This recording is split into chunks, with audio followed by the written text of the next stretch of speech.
Kinuha lang nila o nawala lang yung mga inaalagaan natin dito. Pero tandaan nyo, mas marami pa rin tayong inaalagaan sa labas. Kaya walang rason para tumigil tayo. Mas magpatuloy pa tayo dahil marami pang umaasa sa atin. Okay? Huwag kayong mawala ng pag-asa, guys. Gaya ng sinabi ko, palakas tayo, magtulungan tayo para magtuloy-tuloy pa. Hindi tayo pababayaan ni God. No? Anong mensahe mo sa mga alaga natin na kinuha? Yun nga, sinabi mo, sana huwag natin ulit silang makita sa labas. Yun yung masakit. Yun yung masakit pag nakita ulit natin sila. Labas na napabayaan.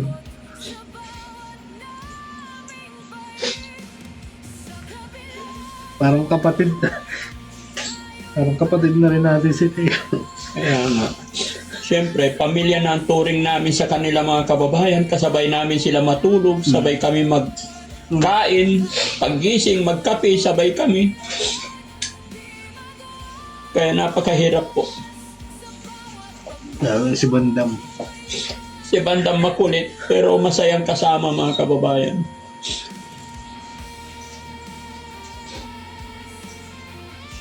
Pakabait ka, Bandam.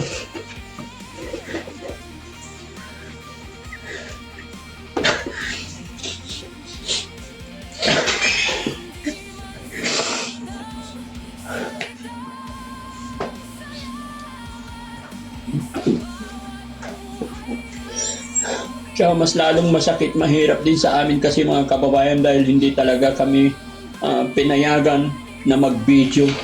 Bawal po kaming mag-video. Kaya na hanggang ngayon na lang kami mga pag-video. Nung wala na sila, kami-kami na lang. Kaya pag alis nila talagang nalungkot kami lahat.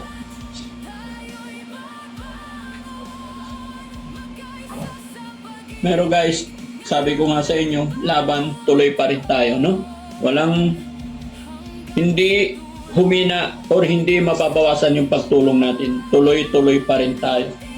Walang rason para umistop tayo, mga kababayan. Tuloy-tuloy lang. Marami pa tayong tutulungan. Marami pang umaasa.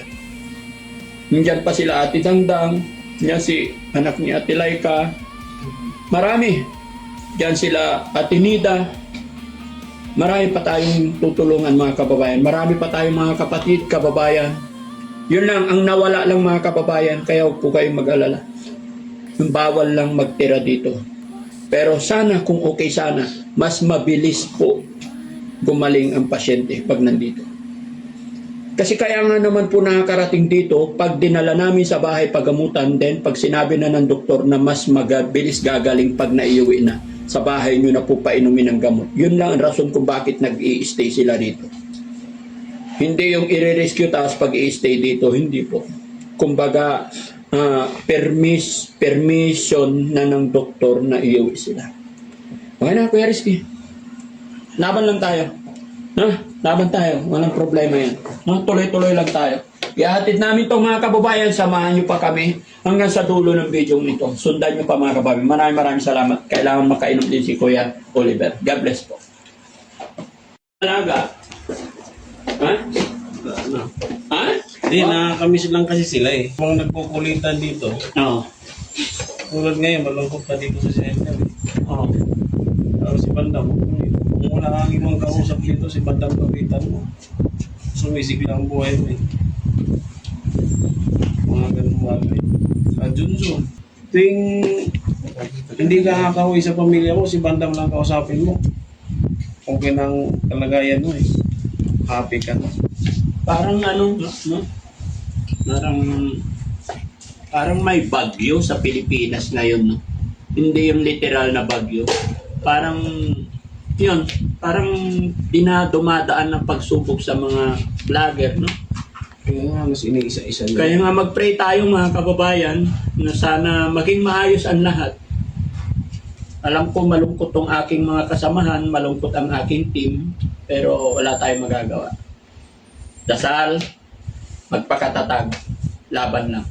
So, Kuya Jesse, alam ko mapapanood ng mga nila Junjun, JR, Tatay Calix, anong mensahe mo unang-una kay Bandam?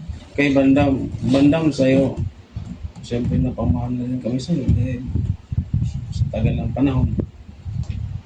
Halos stress reliever ka namin eh. Pag may problema kami, nilalapitan ka namin. Kausap, tumatawa. Ngayon wala na eh. Si Junjun naman, sana si Junjun, hindi na siya hindi na siya sakali. Sana maayos ang kalagayan doon. Si GR. Okay naman si GR, kaso lang, medyo may problema pa. Sana tuloy-tuloy ang mga alagaan nila. Para mahanap ka ng kanyang mga magulang. Maging okay ka na rin. Lalo si Tatay Calix. Matindi. Hindi niya maipaglaban yung kanyang karapatan, mga kababayan. Ito yan. Ayaw po niyan sumama pero wala siyang magawa.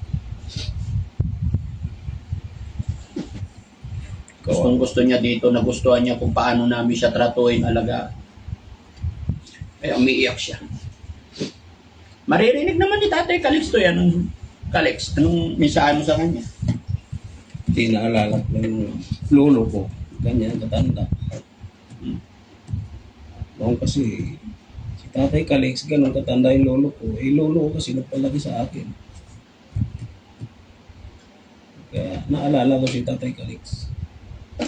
Na ganun siya katanda, dapat naalalayan natin. Hindi mo natin magawa eh. Nandiyan na. Try, alam ko marami naman nakakaintindi dyan, bro. Maraming nakakaunawa sa sitwasyon natin. Kasi, eto na lang ha, mag-alaga ka lang ng aso dyan. Pag nawala, masakit sa puso, di ba?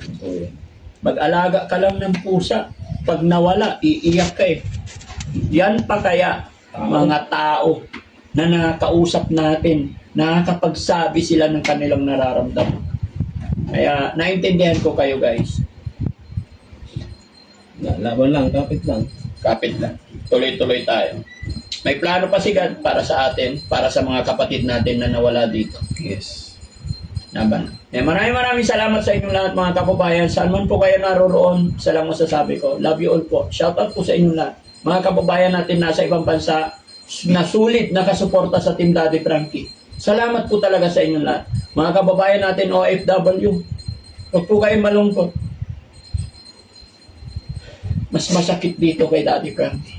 Sakit sa dibdib, sakit yung puso ko mga kababayan. Pero magpapakatatag ako dahil alam ko nandyan kayo nakasuporta sa akin. Mabuhay po tayo lahat mga kababayan. Salamat.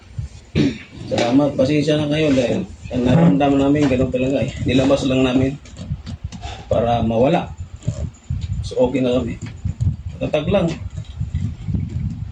Salamat.